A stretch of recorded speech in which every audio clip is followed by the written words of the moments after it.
How to enable email notifications on OnlyFans. Hello everyone, welcome back to app tutorial. In this video, I'll show you how you can enable email notifications on OnlyFans. So let's start. First of all, open OnlyFans and log into your account. You can use either the website or the app version of the platform. After you log into your OnlyFans account, you'll come to the home screen like this.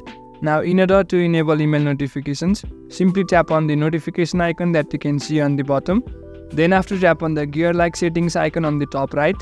Now, if you have not verified your email address, it will first of all ask you to verify it. So in order to verify your email, simply tap on send confirmation.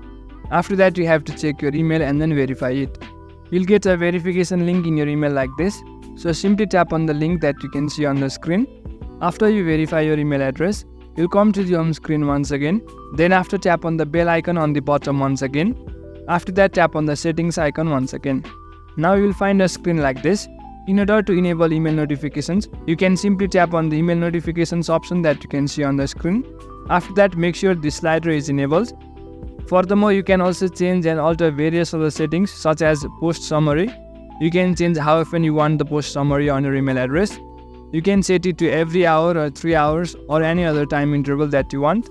Likewise, you can also get email notifications about your messages, your posts, your subscribers and other things. So make sure you have this slider turned on and your email notifications will be enabled. So in this way, you can enable email notifications on OnlyFans. That's it for the video. Make sure to subscribe to the channel for further similar videos and drop a like if you found this helpful.